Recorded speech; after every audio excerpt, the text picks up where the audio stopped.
من الشيطان الرجيم بسم الله الرحمن الرحيم إنا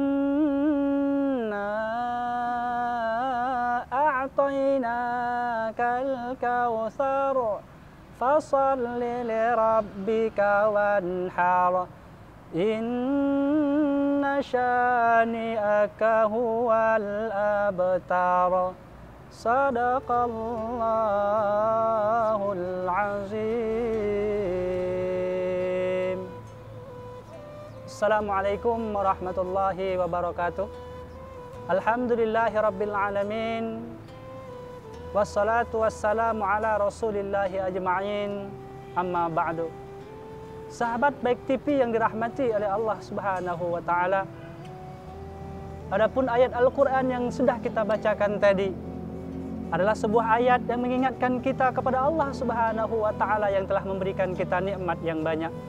Salah satu nikmat tersebut adalah nikmat yang diberikan oleh Allah Subhanahu wa taala di dalam bulan suci Ramadan ini. Sahabat Baik TV yang dirahmati oleh Allah Subhanahu wa taala, ada satu hal yang diingatkan oleh Allah Subhanahu wa taala agar kita terhindar dari hal tersebut dalam rangka mensyukuri nikmat yang telah diberikan oleh Allah Subhanahu wa taala. Di dalam Al-Qur'an Allah Subhanahu wa taala berfirman, "Ya ayyuhallazina amanu in ja'akum fasiqun binaba'in fatabayyanu an tusibu qauman bijahalatin fatusbihu ala ma fa'altum nadimin." Wahai orang-orang yang beriman, apabila datang kepada kalian seorang fasik dengan membawa suatu berita, suatu kabar, suatu pesan, maka ceklah, cross-check kembali sebuah kabar tersebut, agar engkau tidak menimpakan suatu musibah kepada suatu kaum tanpa mengetahui berita yang sebenarnya. Jika itu kamu lakukan, fatusbihu ala ma fa'altum nadimin, maka kamu akan menyesal atas perbuatanmu itu selama-lamanya. Sahabat Baik TV yang dirahmati oleh Allah Subhanahu wa taala, akhir-akhir ini kita sering disajikan oleh berita hoak, kabar bohong, kabar yang tidak sesuai dengan apa yang telah terjadi sebenarnya. Sebenarnya kabar hoak bukanlah hal yang baru, namun ia telah ada sejak Nabi Adam alaihi salam terusir daripada surga karena ia termakan kabar hoak yang dikirimkan dan dibisikkan oleh iblis laknatullah kala itu. Ia tidak berhenti sampai Nabi Adam saja, namun kabar hoak terus berlanjut kepada nabi-nabi setelahnya, bahkan sampai kepada Nabi Muhammad SAW. Bahkan ia pernah ingin dibunuh, dirongrong, bahkan ia diusir karena Nabi Rasulullah SAW termakan oleh kabar hoak yang kala itu disebarkan oleh kafir Quraisy. Sahabat Baik TV yang dirahmati oleh Allah Subhanahu wa taala, kabar bohong adalah sebuah hal yang tidak wajar, yang tidak pantas, yang tidak boleh dilakukan oleh orang muslim, apalagi ia sedang berpuasa. Maka kata Rasulullah SAW, "Ma min shaimin laisa lahu ajrun illa ju' wal atas." Terkadang orang muslim sedang berpuasa, sedang menahan diri dari hal-hal yang membatalkan puasa, namun ia tidak mendapatkan pahala terkecuali lapar dan dahaga.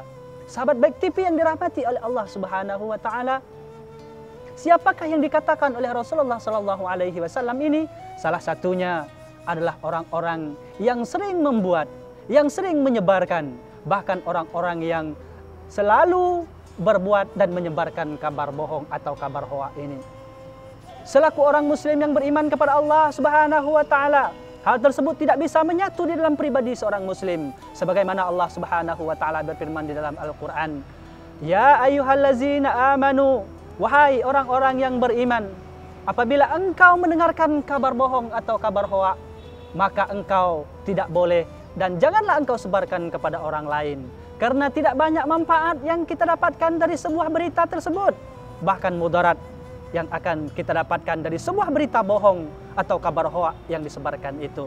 Jika kita lihat fenomena pada hari ini, kita mulai dari kita tidur sampai dengan kita bangun hingga tidur kembali, kita tidak bisa lepas dari kabar atau berita, baik yang diantarkan oleh orang langsung maupun kabar tersebut bisa kita baca, bisa kita lihat melalui media seperti televisi, internet, WhatsApp, Line, dan sebagainya. Semuanya itu disajikan di hadapan kita. Kita tidak bisa lari dari kabar. Hanya kita bisa memilah dan memilih mana kabar yang patut kita sebarkan dan mana kabar yang tidak boleh kita sebarkan. Rasulullah Shallallahu Alaihi Wasallam mengingatkan kita dalam sebuah hadis, khairun nas anfa'uhum linnas. Sebaik-baik manusia adalah manusia yang bermanfaat bagi orang lain, yang memberi kabar yang bagus kepada orang lain, yang memberi pesan yang baik kepada orang lain.